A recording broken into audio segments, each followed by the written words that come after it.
প্রেম ভালোবাসা সস্তা হয়ে গেছে। এখন ফোন ধরি বলছে আই লাভ ইউ, চিনো না জানো না কিছুই, সস্তার প্রেম এখন।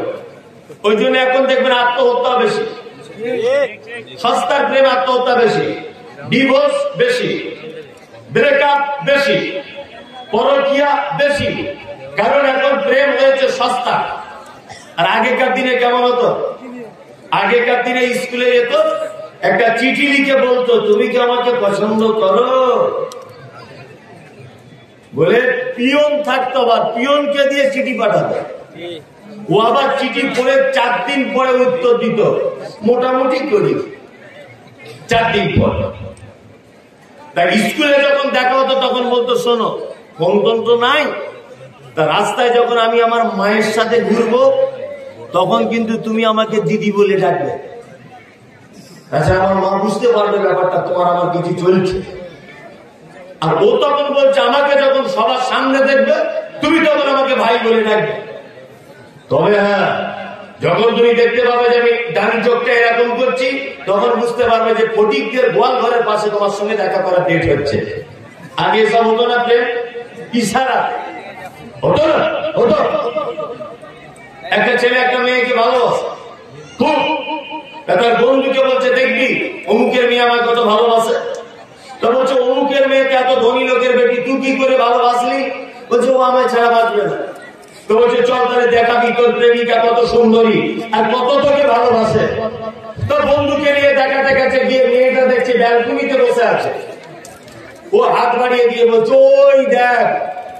যখন হাত বাড়িয়েছে মেয়েটা তখন পায়ের জুতো খুলে এরকম করে দেখাচ্ছে, দেখছি মুখ ছিঁড়ে দিব। ওর বন্ধু তখন বলছে ওরে কেমন ভালোবাসিস তোর জুতো দেখাচ্ছে? বলছে এর আগে কোনোদিন তুই প্রেম করেছিস? বলছে না। বলছে পাগল জুতো দেখায় না, সন্ধ্যাবেলা জুতোর দোকানে দেখা করতে বলছে। ইশারা বুঝিস না? তার মানে প্রেমিক আর প্রেমিকার ভিতরে কিছু গোপন ব্যাপার থাকে। এইসব ব্যাপারগুলো আগে ওলামা মুহাদ্দিস কেউ জানে না, আল্লাহ ভালো জানে। আর নবী মুহাম্মদ সাল্লাল্লাহু আলাইহি ওয়াসাল্লাম জানতেন না। হয়তো ব্যাপার এরকম হতে পারে, আল্লাহ তাআলা দেখে তার জানেন, তাই না? এই ব্যাপারে আমাদের কোনো আঙুল তোলার প্রয়োজন নেই।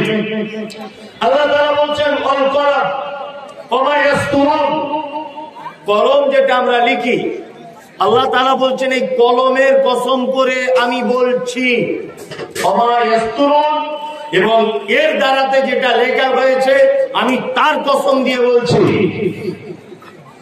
কলম 3 টাকা দাম। কত? এর আবার কি গুরুত্ব আছে? আল্লাহ এর কসম করছে। ইউজান করো লেখা হয়ে গেলে লোক ফেলে দেয়, এর কোনো দাম আছে? নাই। কিন্তু কত দাম এবার আপনাকে একটা বোঝায়, শিক্ষিত মানুষ বুঝতে সুবিধা হবে।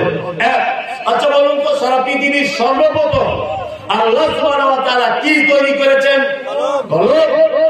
কলমকে তৈরি করার পরে বলেছে এই কলম তুমি লেখো। কলম বলছে কি লিখবো? বলছে সারা পৃথিবীতে যা কিছু ঘটবে কিয়ামতের আগের মুহূর্ত পর্যন্ত টোটাল বিষয়টা লেখো। 8 তারিখে জলসা হবে ওই আপনার মালনে, মুমতাজুল ইসলাম 9টার সময় উঠবে, এটা লেখ।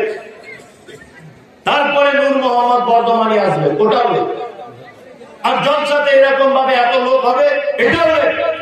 সারা পৃথিবীতে যা ঘটবে কলম সব লেখ। কলম সব লিখে কমপ্লিট করে দিল। তাহলে বোঝা গেল সারা পৃথিবীর সব থেকে প্রথম তৈরি কি? কলম। কলমের আর একটা মারাত্মক গুণ আছে। আচ্ছা বলুন, 1947 সালে 15ই আগস্টে এ দেশ স্বাধীনতা লাভ করেছে।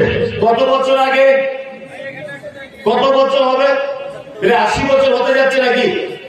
একটা ধরে নেন, আন্দাজে 80 বছরই ধরে নেন, তাই তো?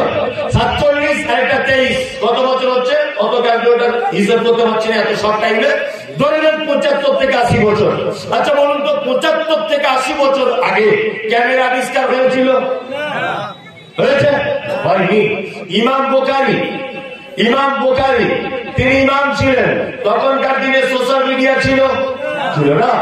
ইমাম আবু হানিফা 81 হিজরিতে জন্ম, 80 হিজরিতে জন্মগ্রহণ করেছেন আর 150 হিজরিতে মারা গেছেন। ইমাম শাফি 150 হিজরিতে জন্মগ্রহণ করছেন। করছেন। এই যে টোটাল একটা ইতিহাস, এই ইতিহাস গুলো তখনকার যুগে সোশ্যাল মিডিয়া ছিল না। আপনি ইতিহাস গুলো জানতে পারলেন কি করে? কলমের মাধ্যমে জানতে পেরেছেন। এখনকার দিনে সুইজলা কলম হয়তো তখন ছিল না, তখন কুঞ্চি দিয়ে তৈরি কালি দিয়ে লেখা হতো, ওটাও একটা কলম। তার মানে কলম এমন একটি বস্তু যা মানুষের হারিয়ে যাওয়া জিনিসকে আবার অতীব সত্তরে তার সামনে উপস্থিত করে দিতে পারে। হারিয়ে যাওয়া ইতিহাসকে মানুষের সামনে স্বর্ণোজ্জ্বল ভাবে দেখিয়ে দিতে পারে। এর অবদান কার? কলম। এর নাম কলম। এবার একটা কথা বলছি, আচ্ছা বলুন, কোরআন অবতীর্ণ হওয়ার আগে কোরআন কোথায় ছিল? কোথায়? কে বলছে? লাউহে মাহফুজ। আচ্ছা, লাউহে মাহফুজ মানে বলো? সুরক্ষিত জায়গা। আচ্ছা, এই সারা জীবন আমরা আরে বলা মারা এই সুরক্ষিত জায়গা বলেই কিন্তু কাটিয়ে দিয়ে এলাম সারা জীবন।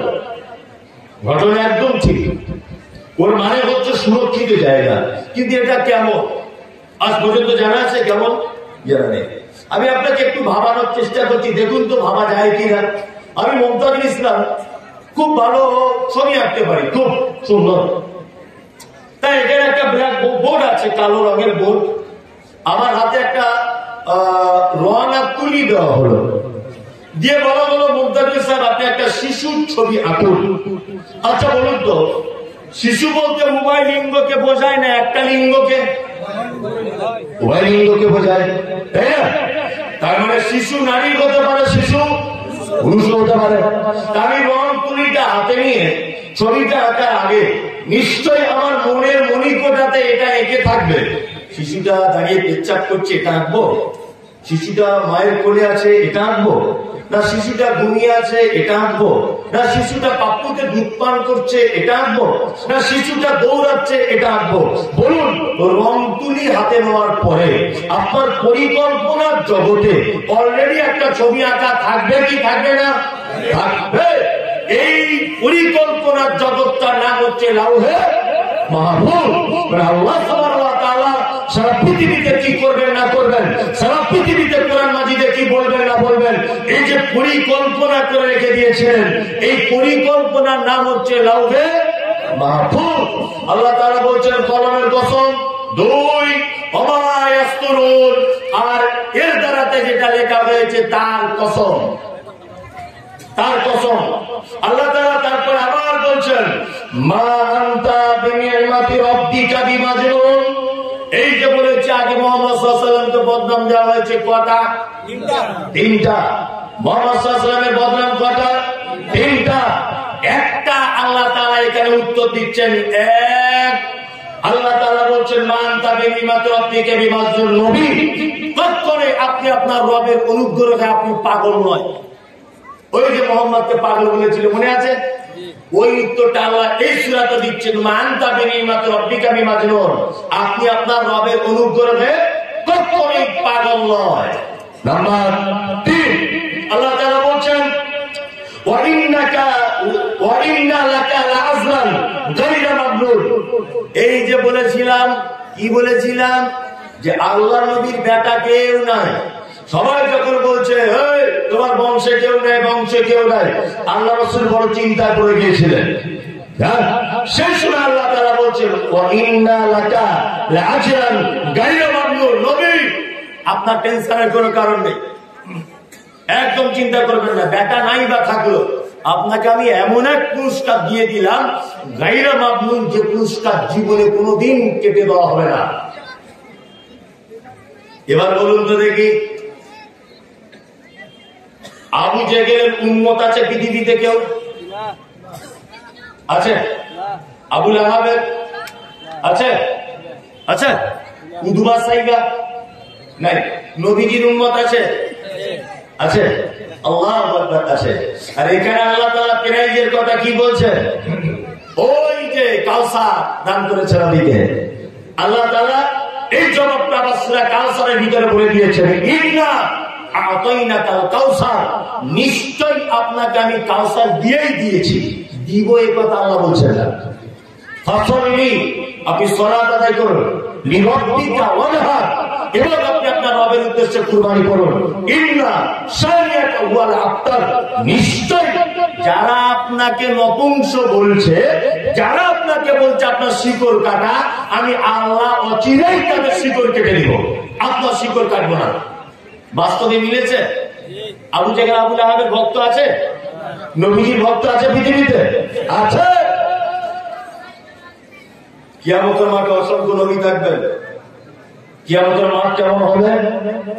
এত কঠিন হবে, না করিবে কোন বন্ধ কোন উপকার, আর জাহান্নামে পুড়ে সবে হবে ছারখার। পানি পানি বলে যেদিন চিৎকার হইবে, গরম পানি আল্লাহ পান করাইবে, কলিজা যাবে ফেটে পিপাসা মিটিবে, হাদিসে বর্ণনা দেখিয়া লইবে। আল্লাহু আকবার। গোটা কিয়ামতের মাঠ পানি পানি বলে চিৎকার হবে। এক জায়গাতে পানি পাওয়া যাবে, তার নাম হাজে কাউসার। অসংখ্য নবীরা নিজেদের উম্মত নিয়ে দাঁড়িয়ে থাকবে। পানি পান করাবার ডিপার্টমেন্টের দায়িত্বে পাবে না। পানি পান করাবেন কে? মুহাম্মদ সাল্লাল্লাহু আলাইহি ওয়াসাল্লাম। তিনি পানি ডিপার্টমেন্টে থাকবেন। আল্লাহ তাআলা বলছেন, নবী বেটা মেরে দিয়েছি তাই কি হয়েছে? পৃথিবীতে অনেক বেটা আপনার থাকবে, বেটার থেকেও আপন, আর প্রাইজ হিসাবে আপনাকে দিয়ে দিয়েছি কাউসার। আমরা বেটার থেকে আপন না পর? হ্যাঁ, বেটার থেকেও আপন। আল্লাহু আকবার। আল্লাহ তাআলা তারপরে বলছেন, ওয়া ইন্নাকা লাআলা খুলুকিন আযীম। ওই যে মুহাম্মদ সাল্লাল্লাহু আলাইহি ওয়াসাল্লামকে বলা হয়েছিল চরিত্রহীন, বলা হয়েছিল কি হয়নি? আল্লাহ ওখানে তার জবাব দিচ্ছে, ওয়া ইন্নাকা লাআলা খুলুকিন আযীম, নিশ্চয় আপনি উত্তম চরিত্রের অধিকারী। সার্টিফিকেট দিচ্ছেন কে? হ্যাঁ, আল্লাহ। স্কুলের ছাত্রদের গুড ক্যারেক্টার, ভালো ছাত্র হিসাবে অনেক সময় বিভিন্ন কাজে সার্টিফিকেট দিতে হয় না? সার্টিফিকেট দেয় কে? চাল চোর, গম চুরি করে, ডাকাত, চোর সার্টিফিকেট দিচ্ছে, এটা ভালো ছেলে, এটা আমাদের সমাজে, তাই না? হ্যাঁ, তার মানে ও সার্টিফিকেট দেখলে বুঝতে পারা যাবে যে সার্টিফিকেটে সাইন করেছে কে? আল্লাহু আকবার। আল্লাহ। আর নবীর সার্টিফিকেট দিচ্ছে কে? কে? আল্লাহ। আপনি অচিরেই আপনি উত্তম চরিত্রের অধিকারী। আপনার থেকে ভালো চরিত্রের লোক আর কেউ নেই। আছে? আছে? নেই। স্ত্রীর স্বামী হিসেবে চরিত্র কেমন, নেতা হিসেবে চরিত্র কেমন, সাধারণ লোক হিসেবে চরিত্র কেমন, বাড়ির খাদেম হিসেবে চরিত্র কেমন, সাংসারিক জীবনে চরিত্র কেমন, প্রতিটা বিষয় আল্লাহ তাআলা কোরআন মাজিদে বলেছেন, লাকাদ কানা লাকুম ফি রাসূলিল্লাহি উসওয়াতুন হাসানাহ। নিশ্চয় আমি মুহাম্মদ সাল্লাল্লাহু আলাইহি ওয়াসাল্লামকে পাঠিয়েছি সারা পৃথিবীর প্রতিটা বিষয়ের জন্য উত্তম নমুনা করে। উত্তম নমুনা করে না, উত্তম নমুনা করে। আপনি কোন নেতার সার্টিফিকেট দেন? এই যে ভোট আসছে, বলছে আমার নেতার চরিত্র ফুলের মতো পবিত্র। তুমি কার সার্টিফিকেট দিচ্ছ? পাগল কোথাকারে? তুমি যে সার্টিফিকেট দিচ্ছ, সে রাতের বেলা একরকম কথা বলে, বিকেলে আর এক রকমের কথা বলে।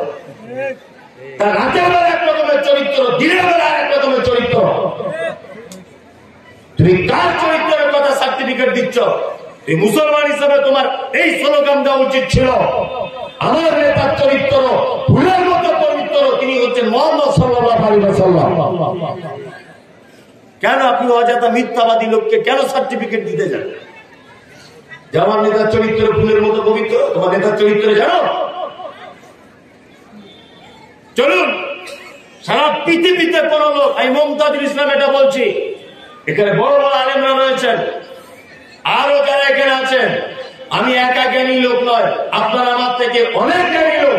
আমি আপনাদের ছাত্র হওয়ার যোগ্যতা রাখি না, তারপরে মুমতাজুল ইসলামের কথা বলছি। পৃথিবীর কোন মানুষকে নেতা বলা যাবে না, অবশ্যই যাবে না। কারণ হচ্ছে নেতা হচ্ছে সেই, ডিকশনারি খুলে দেখবেন, নেতা হচ্ছে সেই যে তার নীতি কথার উপরে অটুট থাকতে পারে, এ হচ্ছে নেতা। নেতাকে যে তার নীতি কথার উপরে অটুট থাকতে পারে, একে নেতা যে নিজের কথার উপরে টিকে থাকতে পারে না, একে এ নেতা নয়। আশ্চর্য ব্যাপার। কাদের সার্টিফিকেট দিতে চাইছেন আপনি? চলুন পৃথিবীর সব থেকে বড় নেতা হযরত মুহাম্মদ সাল্লাল্লাহু আলাইহি ওয়াসাল্লামের একটা চরিত্র আপনাকে তুলে ধরছি। হযরত আবু হুরায়রার নাম শুনেছেন? শুনেছেন তো? শুনেছেন। নেতার চরিত্র বলছে, বর্তমান বাস্তবে মেলাবো। হযরত আবু বকর ইসলাম গ্রহণ করলেন, হযরত আবু হুরায়রা ইসলাম গ্রহণ করলেন। ইসলাম গ্রহণ করে খেতে পাচ্ছেন না, খাওয়া দাওয়া ঠিকঠাক হয় না, আসাবে সুদপাতে থাকে। একদিন এত খিদা লেগেছে হযরত আবু হুরায়রা যে মসজিদে আল্লাহ রাসূল যেখানে খুতবা দিতেন, ওই খুতবা দেওয়ার সাইডে টেক লাগিয়ে শুয়ে আছেন। কে? আল্লাহ নবী সাহাবী আবু হুরায়রা। আবু হুরায়রা বলছেন যে টেক লাগিয়ে শুয়ে থেকেও যখন আর ক্ষুধা জ্বালা সহ্য হলো না, রাস্তায় বেরিয়ে পড়লাম। রাস্তায় বেরিয়ে রাস্তার ধারে ধুলোবালি মাখা অবস্থায় শুয়ে আছে, আর মনে মনে ভাবছেন যদি কেউ রাস্তা দিয়ে আসে তাহলে কিছু চাইবো, দিবেন। নবীর সাহাবী তো, মান সম্মান খুব বেশি, ডাইরেক্ট চাইতে পারছেন না। একটা মনে মনে চালাকি করলেন যে কেউ যদি আসে তাহলে তাকে একটা কোরআনের আয়াত সম্পর্কে জিজ্ঞাসা করবো, আর সে আমার দিকে তাকাবে, তাকালে বুঝতে পেরে যাবে আমার মলিন অবস্থা, ধুলো কাদাবালি মাখা অবস্থা।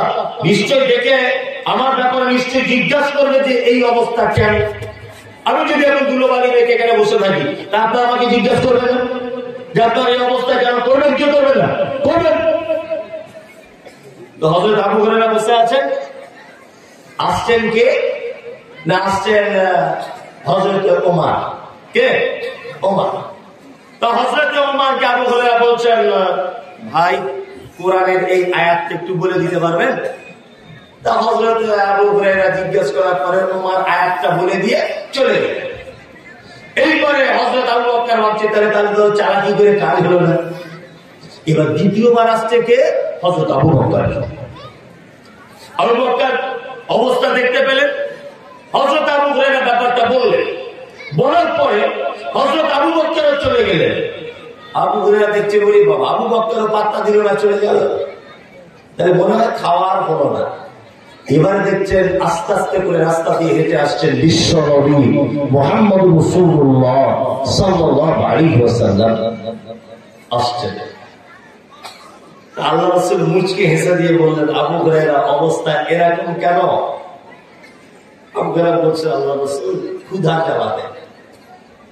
আল্লাহ রাসূল বলছেন, চলো আমার বাড়িতে চলো।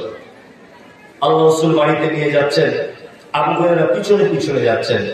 আল্লাহ রাসূল বাড়িতে ঢুকলেন। ঢোকার পরে দেখলেন একটা পিয়ালাতে দুধ আছে, দুধ। তা আল্লাহ নবী সাল্লাল্লাহু আলাইহি ওয়াসাল্লাম জিজ্ঞাসা করলেন, দুধ কোথা থেকে এসেছে? তার বাড়ি থেকে খবর এলো দুধ হাদিয়া এসেছে। তা আল্লাহ নবী সাল্লাল্লাহু আলাইহি ওয়াসাল্লাম তখন বলছেন, আবু হুরায়রা আলহামদুলিল্লাহ, বরকতের খাবার বাড়িটাতে এক পিয়ালা দুধ। আবু হুরায়রা তুমি এক কাজ করো তো, আসহাবে সুফফাতে যারা আছে এই আসহাবে সুফফার লোকগুলোকে একবার ডেকে আনো।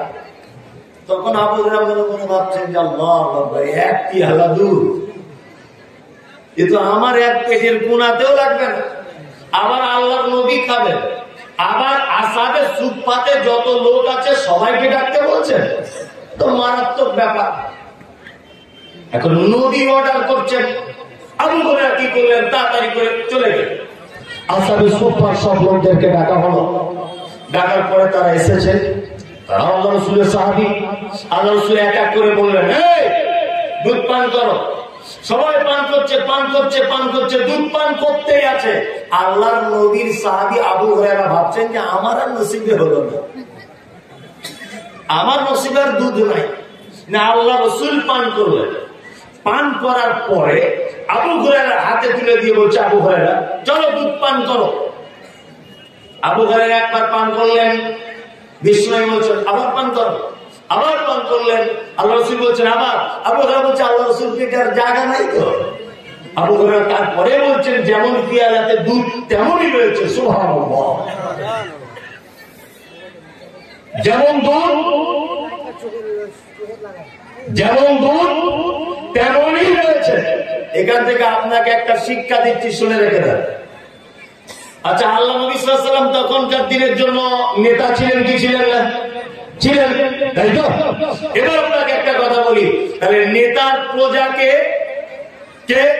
না আবু হুরায়রা, আবু বকর, আসহাবে সুফফার লোকেরা, তাই তো? এক পেয়ালা দুধ, নেতার চরিত্র দেখুন, এক পেয়ালা দুধ ইচ্ছা করলে নিজে খেয়ে নিতে পারতেন, আবু হুরায়রাকে দিয়ে সীমাবদ্ধ থাকতে পারতেন। পারতেন কি পারতেন না? পারতেন। আসহাবে সুফফাদেরকেও ডেকে আনলেন, এটা নেতাদের চরিত্র। তার মানে কোন মাল থাকলে সমস্ত প্রজা যারা ক্ষুধার্ত তাদের মাঝখানে বিলি বন্টন করে খেতেন কে? মুহাম্মদ সাল্লাল্লাহু আলাইহি ওয়াসাল্লাম। সরকারি চাল এসেছে গ্রামে 20 বস্তা, চালটা রায়গঞ্জে নেমেছে, তা কোন একটা গাড়ি করে আনছে, তা গ্রামে পৌঁছাবার আগেই 5 বস্তা বিক্রি করে দিয়েছে ওদিকে। ঘটনা ঘটছে কি ঘটছে না? ঘটছে। আর গ্রামে পৌঁছানোর পরে ওর নিজের চাচাতো ভাইকে 1 বস্তা, ফুফুতো ভাইকে 1 বস্তা, নিজেদের রিলেটিভ গুলোকে 1 বস্তা করে দিয়েছে। আর 2 বস্তা চাল গ্রামের লোককে বলেছে তোরা যা পারবি করলে ভাগ করে নে। এ তো আমাদের নেতাদের অবস্থা। অবস্থা নেই? অবস্থা। আল্লাহ নবী সাল্লাল্লাহু আলাইহি ওয়াসাল্লাম কত কঠিন ছিলেন, কত ভালো মানুষ ছিলেন। আল্লাহ সুবহানাহু ওয়া তাআলা নিজে সার্টিফিকেট দিচ্ছেন, ওয়া ইন্নাকা লাআলা খুলুকিন আযীম, নিশ্চয়ই আপনি উত্তম চরিত্রের অধিকারী। এবার আপনাকে বলছি, আচ্ছা বলুন তো দেখি আমি কত ভালো লোক, এই সার্টিফিকেট কে দিতে পারে? কে? না আল্লাহ নয়, আমার স্ত্রী দিতে পারে। আমি জলসা করতে এখানে এসেছি বলে পাঞ্জাবি আর টুপি পরে এসেছি, বাড়ি থাকলে পড়ি না। জলসা এসেছি বলে মসজিদে 2 রাকাত নামাজ পড়েছি, বাড়ি থাকলে পড়ি না, এক অর্থ পড়ি না।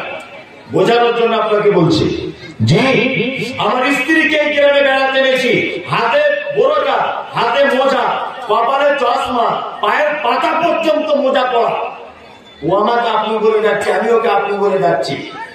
অথচ বাড়িতে যদি 1 গ্লাস পানি দিতে দেরি হয়, একবার ওর মায়ের কাছে যাই, একবার ওর বোনের কাছে যাই, যদি দেরি হয়। তার মানে আমার ক রকমের চরিত্র? 2 রকমের। জলসাতে 1 রকমের চরিত্র, বাড়িতে আরেক রকমের চরিত্র।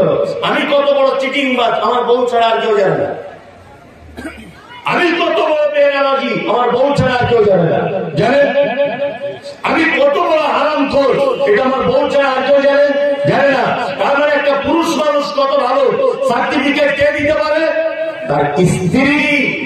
চলুন হযরত মুহাম্মদ সাল্লাল্লাহু আলাইহি ওয়াসাল্লাম অরিজিনাল ভালো লোক কিনা তার বউদেরকে একবার জিজ্ঞাসা করা যায়। আম্মা জান আয়েশাকে জিজ্ঞাসা করা হচ্ছে যে আল্লাহ রাসূলের চরিত্রটা কেমন? আম্মা জান আয়েশা বলছে তুমি কি কোরআন মাজিদ পড়ো নাই? লোকটি বলছেন কোরআন মাজিদ পড়েছি। আম্মা জান আয়েশা বলছেন কোরআন মাজিদটা যেমন আল্লাহ রাসূলের চরিত্রটা ঠিক তেমন। শুধু এই নয়, একটা পুরুষ মানুষ জীবনে যত ভালো কাজ করুক না কেন সবার কাছে নাম পেয়ে যাবে, কিন্তু তার স্ত্রীর কাছে নাম পাওয়া বড় কঠিন। কঠিন কি কঠিন? আমার বউ তো মাঝে সাঝে বলে তোমাকে কারা বক্তা হিসেবে ডাকে, কারা তোমার কথা শোনে। আমি যত বড়ই বক্তা হই বাড়িতে কিন্তু 10 পয়সা দাম নাই। বাড়ির কাছে আছে তো কে প্রধান বক্তা, কে রাষ্ট্রপতি, বাড়ি গেলে সব ঠাকুর, তাই না? 10 পয়সা দাম নাই। বলছি এলাকার এমএলএ বাঘে আর ছাগলকে 1 ঘাটে পানি পান করায়, ওই এমএলএ বাড়ি গেলে ওকে কান ধরে উঠবোস করায় ওর বউ। কি বলছি বুঝতে পারছেন? সবাই তার বইয়ের কথায় চলে, পুরুষ মানুষ চলে কি চলে না?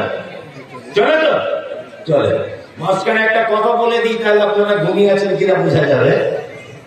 একটা রাজা রানী রাজাকে বলছে, মানে স্বামী স্ত্রী, রাজাকে বলছে রাজা বাবু সারা পৃথিবীতে যত পুরুষ মানুষ সব পুরুষ মানুষ তার বইয়ের কথায় চলে। রাজা বলছে এটা আমি মানি না, সব পুরুষ তার বইয়ের কথায় চলে না, কিছু কিছু লোক আছে তার বইয়ের কথায় চলে আর কিছু কিছু লোক চলে না। রানী তখন বলছে পরীক্ষা করুন। আপনার রাজ্যতে যত লোক আছে সবাই তার বউয়ের কথা চলে। রাজা বলছে অসম্ভব, এটা আমি মানি না। প্যান্ডেল করেছে দুই দিকে, একদিকে রানীর প্যান্ডেল, একদিকে রাজা। ঘোষণা করা হয়েছে যারা বউ ভক্ত তারা রানীর দিকে দাঁড়াবে, আর যারা বউয়ের কথা শোনো না তারা রাজার দিকে দাঁড়াবে।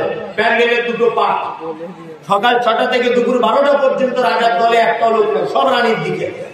সবাই তো বউয়ের কথা শোনে, সবাই রানীর দিকে। রাজার মন খুব খারাপ, আমার রাজ্যতে তাহলে একটা লোকও নাই।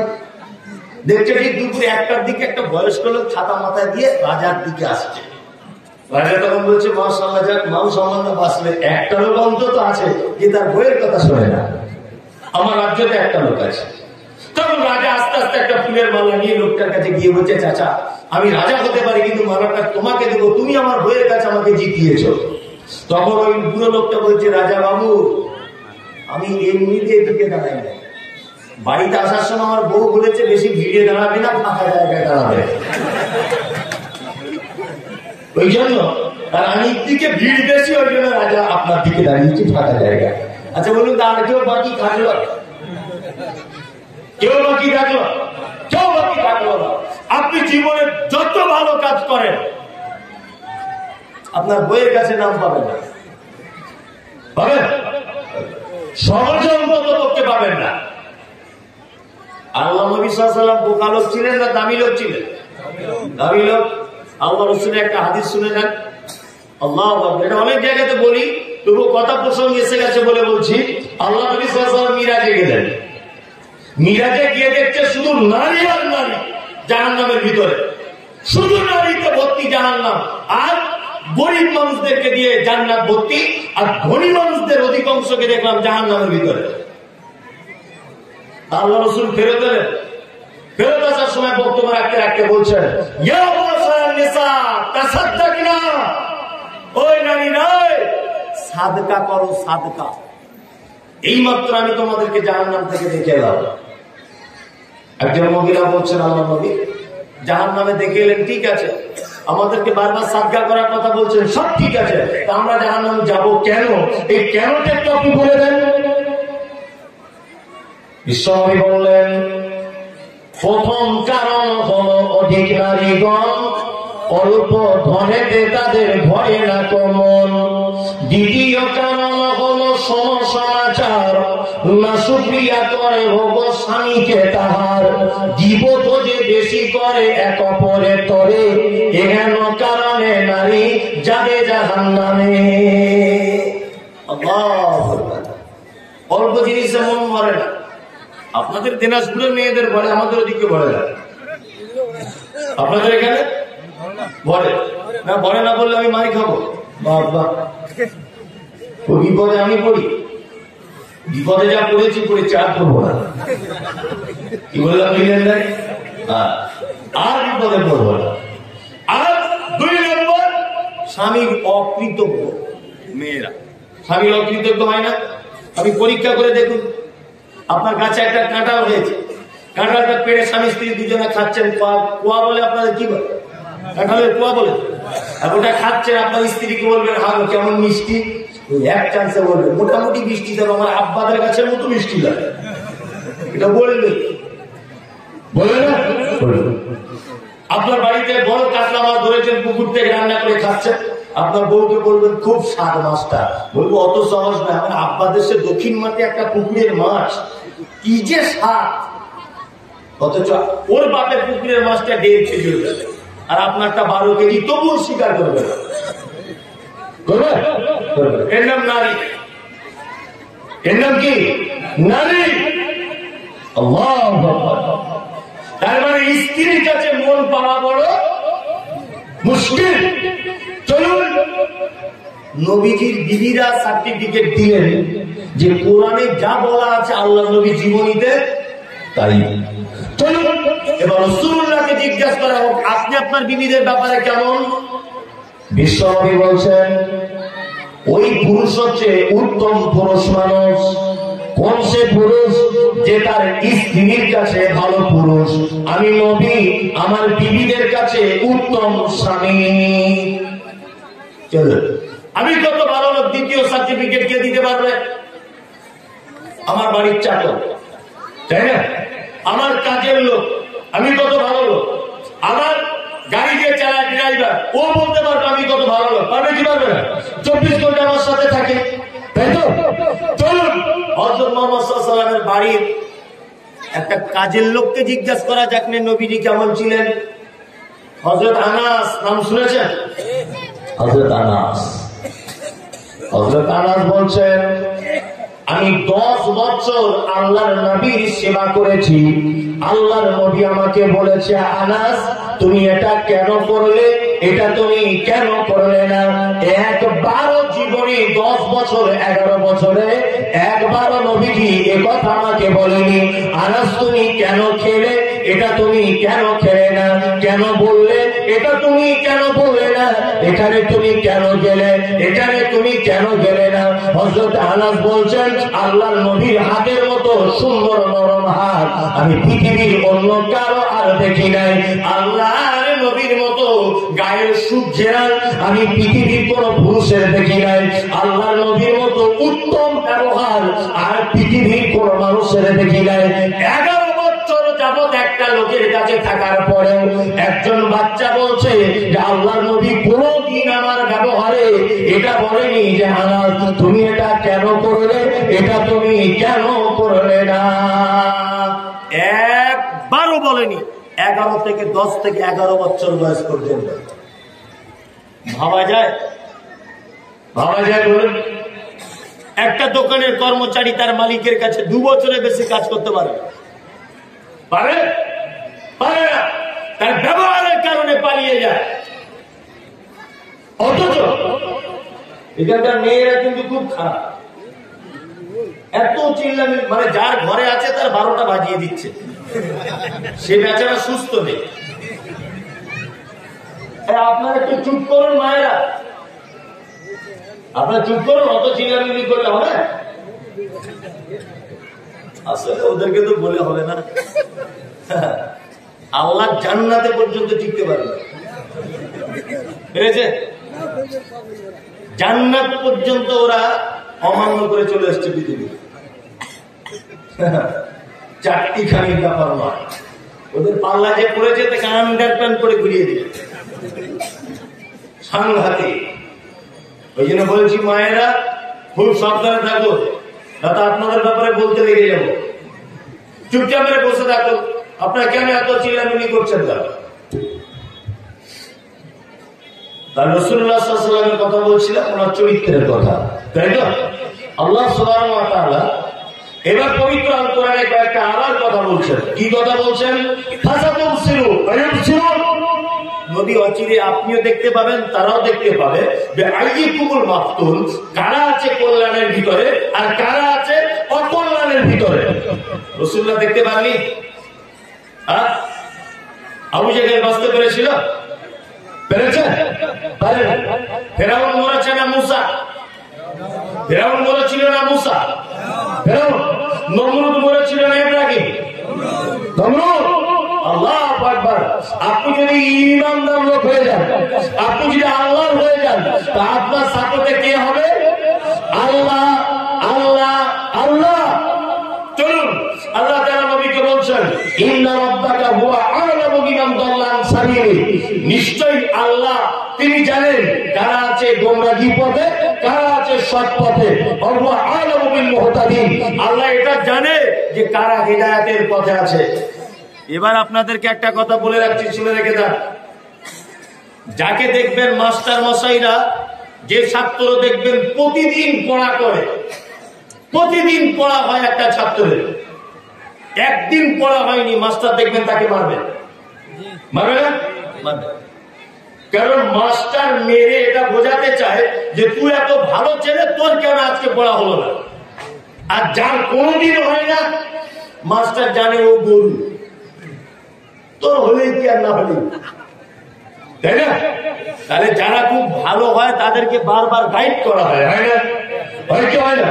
তার নবীকে আল্লাহ ভালোবাসে না বাসে না? বাসে। আল্লাহ তাআলা এই দেখুন, এই কারণে নবী মুহাম্মদ সাল্লাল্লাহু আলাইহি ওয়াসাল্লামকে এবার গাইডলাইন দিচ্ছে। এক, ফালা তুতিল মুকাজ্জিবিন, নবী আপনি কখনোই মিথ্যুকদের আনুগত্য করবেন না। মিথ্যুকদের আনুগত্য করা যাবে? কি অবস্থা দেখছেন মেয়ে ছেলেগুলো?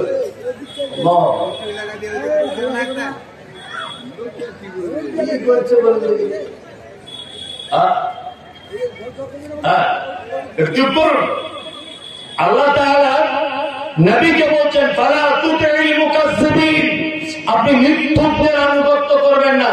এই মিথ্যুকদের কথা শোনা যাবে? যাবে? যাবে। ভোটের আগে বাড়ি এসেছে, এসে বলছে চাচা 1 মাস শুধু ভোটটা দিয়ে যাবে। এই যে মাটির রাস্তা দেখছো, এমন রাস্তা করে দিবে হেলিকপ্টার ছিল, এমন রাস্তা করে দেবো। ভোটে জিতে গেল, মামুকে আর দেখা পাওয়া যায় না। মানে শুধু মিথ্যা প্রতিশ্রুতি। মিথ্যা প্রতিশ্রুতি কি বলছে? শুধু মিথ্যা প্রতিশ্রুতি। আল্লাহ তাআলা নবীকে বলছেন ফালা তুতিল মুকাজ্জিবিন, কখনো আপনি মিথ্যুকদের অনুগত্য করবেন না, একদম অনুগত্য করবেন না মিথ্যুকদের। আল্লাহ ধর্মীয় নেতারা এখন মিথ্যুক। যদি বলছেন কি শুধু আপনি রাজনৈতিক ব্যাপারে বলছেন, রাজনৈতিক সব নেতা নয়, কিছু নেতা ভালো আছে, কিছু খারাপ। ধর্মীয় ব্যাপারেও ঠিক তেমন আছে, আছে না নেই? কিছু অবশ্যই কিছু ধর্মীয় নেতা আছে মিথ্যা কথা বলে, এবং মিথ্যা কথা তো নিজের জন্য যা বলে বলে, আল্লাহর ব্যাপারে বলে, নবীর ব্যাপারে মিথ্যা কথা বলে। সেদিন একটা বক্তা বক্তব্য রাখতে রাখতে বলছে যে আল্লাহ নবী বলেছে বেশি করে কাঁটা বেগুন খাও, 100টা রোগ ভালো হয়ে যাবে।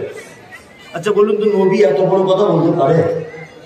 কাঁটা বেগুন খেলে পাছা চুলকিয়ে ঘা হয়ে যাবে, খাওয়া যাবে যাবে যাবে।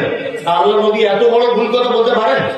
তার মানে একটা মিথ্যা কথা, 100% মিথ্যা কথা।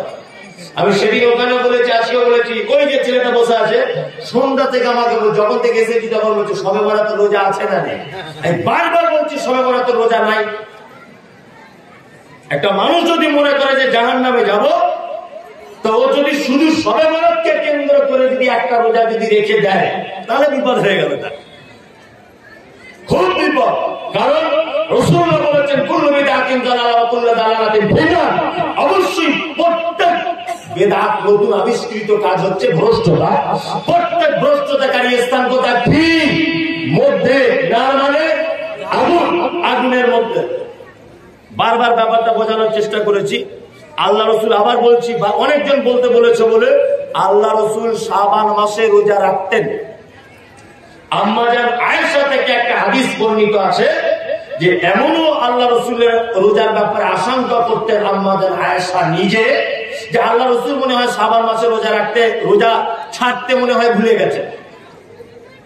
আবার আল্লাহ রসুল যখন শাবান মাসে রোজা ছেড়ে দিতেন, তখন আবার আম্মাজান আয়েশা ভাবতেন যে আল্লাহ রসুল শাবানের রোজা রাখতে মনে হয় ভুলে গেছেন। শাবান মাসে আপনি বেশি বেশি করে রোজা রাখুন, এতে কোনো আমার আপত্তি নেই। আরেকটা জায়গাতে আপত্তি আমার, সেটা হচ্ছে এই যে আল্লাহর নবী প্রত্যেক চাঁদের 13, 14, 15 তারিখে রোজা রাখছেন। ভালো করে বুঝবেন, যারা প্রত্যেক আরবি মাসে 13, 14, 15 তারিখে রোজা রেখে রেখে আসছেন, তারা শাবান মাসে 13, 14, 15 তারিখে রোজা রাখবেন। আর যদি কেউ ঢং করে শুধু শবে বরাতের দিন খাস করে যদি রোজা রাখে, অবশ্যই এই রোজা রাখার কারণে কিয়ামতের মাঠে ও বিপদের পাল্লাতে দাঁড়িয়ে যাবে, বিপদের কাঠ গোড়াতে দাঁড়াতে হবে। অবশ্যই সেদিন চাপকে সোজা করে দিবে, হালুয়া যা খেয়েছো বার করে দিবে। বুঝতে পারছেন? তবে আমরা আহলে হাদিস যারা বলছি, আমরা হালুয়া করি না, অন্য গ্রামে হালুয়া করলে আমরা খেতে যাই, এটা অসুবিধা। আমরা 40 কুলপনা নিয়ে সব কিছু করি না, তবে 40 দিনে যেদিন খানা হয়, ভোজ হয়, সেদিন খেতে যাই, তাই না? আমরা আহলে হাদিস অবশ্যই সব করতে নেই, খেতে আছে। খুব সুবিধাবাদ জিন্দাবাদ, তাই না? সুবিধা মতো করে নিয়েছে, জোরে বাবা আমি আহলে হাদিস, আমি এসব করবো না, অমুকজন করেছে গিয়ে খেয়ে আসে। আরে পাগল, কোন জিনিস হারাম কি এমনি হয়? আপনাকে একটা জিনিস বুঝবে। আচ্ছা বলুন, এই নখ কাটা, এই নখ কাটলে নেকি হয়?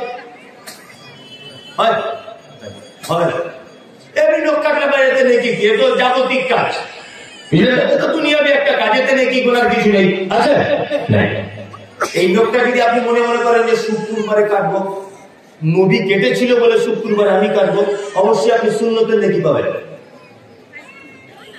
এবার আপনাকে বলছি, আচ্ছা জিলাপি খাওয়া, এই জিলাপি এটা জায়েজ না না জায়েজ? জানেন না?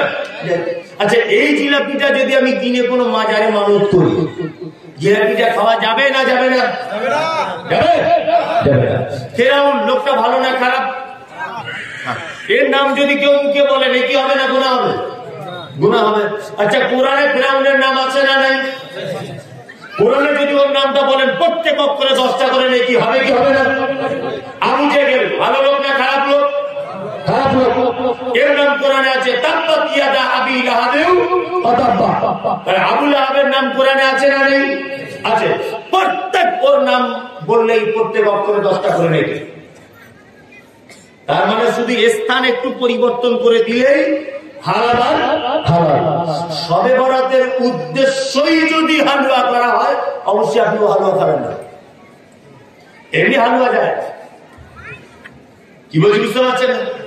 শবে বরাতের উদ্দেশ্য করেই যদি রুটি মাংস করা হয়, ওটা খাবেন না। আমি রুটি মাংস হারাম বলছি না, আমি জিলাপি হারাম বলিনি, আমি শুধু স্থান পরিবর্তন হয়েছে বলে হারাম বলে দিয়েছি। বোঝাতে পেরেছি আপনাকে?